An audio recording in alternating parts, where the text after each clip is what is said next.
Hi, I'm Meg Faure and welcome to this week's Checkers Baby Vlog.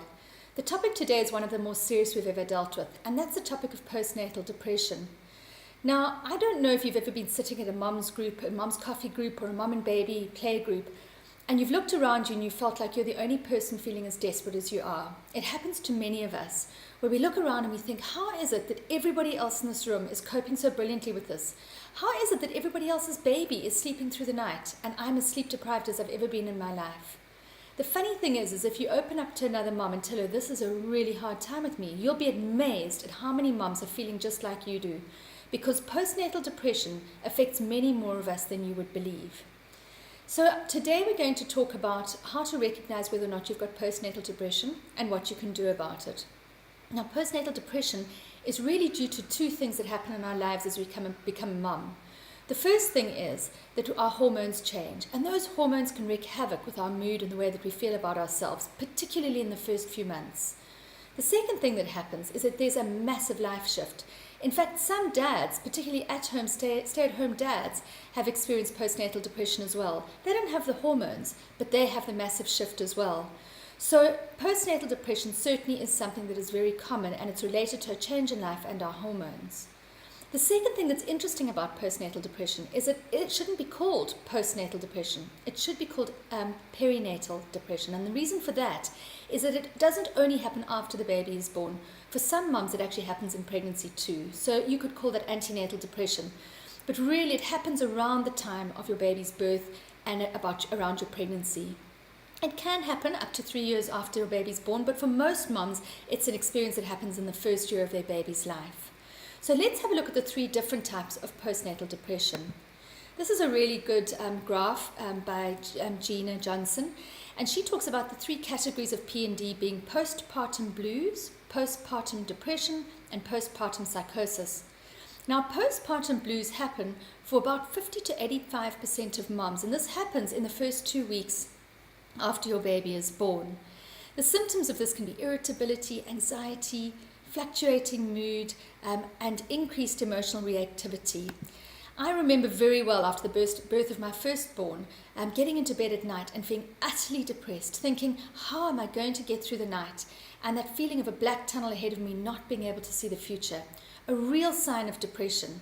That, of course, wasn't depression. It was really postpartum blues, and it happened just for a couple of days after my firstborn was born, and you might have experienced it as well. Some people experience it as 3-day blues, so where you just feel down about 3 days after your baby's born. The day your milk comes in, you're teary, you cry a lot, and you wonder how on earth you're ever going to cope with this little one. And this is postpartum blues, and as I said, it's really, really common. Up to 85% of mums actually suffer from some form of blues around this time. Now, this is very mild. It certainly doesn't need to be dealt with medication, and you don't really need to even see anyone for counseling. A couple of things that you can do for postpartum blues. The one is to talk about it. Tell your mom, tell the nurse in the hospital, tell your husband how you're feeling. Let them know that you're just having a really rough time. They'll probably see it anyway. You're going to be pretty teary. But chat it through with them. The second thing is that sleep and eating is very, very important. So just keeping up your own reserves is important. Now, it's funny for me to say that sleep is important to a person who's going to be sleep deprived with a newborn baby, but take every opportunity you can. Cocoon yourself and make sure you sleep when your baby does in those first few days. So as I said, this really occurs in just the first 2 weeks of your baby's life. It's largely a hormonal issue due to the drop in hormones, and also as the milk comes in, those hormones don't make you feel great, and your boobs are sore. Your baby might be being circumcised in that first week. So everything that's going on, and just the simple weight of responsibility of looking after a newborn can lead to postnatal blues. So postnatal blues would be our first category. The second category we look at is postpartum depression or postnatal depression.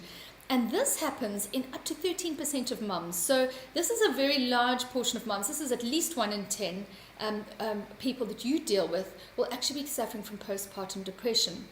And the hallmark features of this are guilt and anxiety, depression, feeling really low, not wanting to get out of bed in the morning, not wanting to enjoy your baby, insomnia, suicidal ideation, so thinking about killing yourself, and of course extreme fatigue. Now the extreme fatigue goes with the territory in the first year of your baby's life, but when it's extreme and you feel like you cannot get out of bed, you can't get up to get yourself dressed, never mind try and feed your baby, when the prospect of getting yourself through the day and caring for a little one is just too much for you to think about, you need to find out whether or not you have postnatal depression.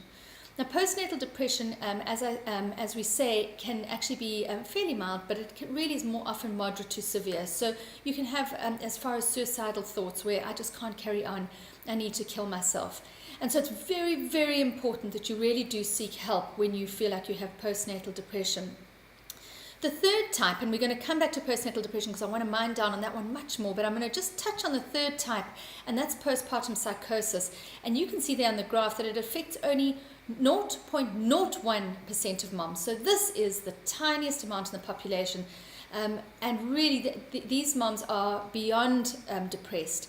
They actually have cycling moods. So they sometimes feel up, sometimes feel down. They might be very agitated. So pacing, unable to sleep, sweating a lot, that high level of agitation and anxiety. But it goes a step further. It goes into delusions and into hallucinations. So you might start to hear voices telling you to kill your baby. You might start to see things that actually aren't there. Hear your baby when your baby's actually not crying. This is a very, very severe medical condition. Your health and your baby's health is very, very highly at risk when you have postpartum psychosis. So one of the things it is it is very, very important for you to identify it immediately. And I think to watch out for it in friends of yours and in your partner, if you're a dad listening to this, postpartum psychosis often ends in tragedy. So we need to get ourselves help immediately, and that would usually entail high levels of medication and usually admission to a hospital as well. But as we said, that's a very, very small percentage of mums. But not such a small percentage are those who suffer from postnatal depression. And so you need to rule that out as well.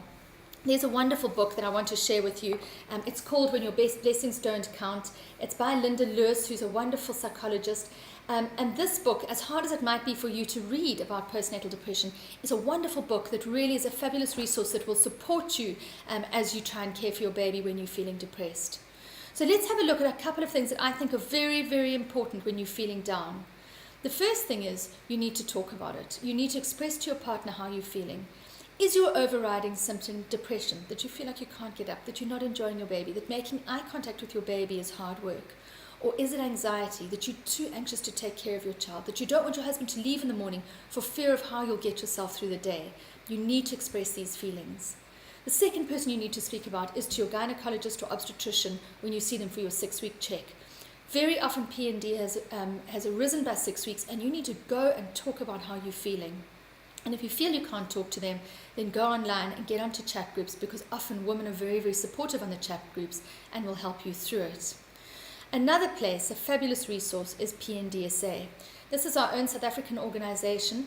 And all you need to do is go onto their website. It's a beautiful website, www.pndsa.org.za. And by chatting to them, you might find that they could refer you to somebody in your area or give you some sort of strategies to cope at home.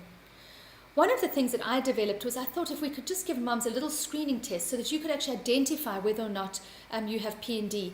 And so on my website, which is megfaure.com, you'll find a scale called the Postnatal Depression Scale. And there you can actually go and you can click on our toolkits. You'll find it on the toolkits page, and you can just do the couple of questions and it'll tell you whether or not you're at risk or actually suffering from postnatal depression. So it's very important that you get early identification. The other principles are to look after yourself. Make sure you sleep when your baby sleeps, and make sure you eat adequately, because sleeping and eating are very, very important to your mood as well. And finally, if you're really battling, you do need to speak to your doctor and be put on medication. The medications used for postnatal depression now are absolutely safe with breastfeeding, and your doctor will put you on your right medication.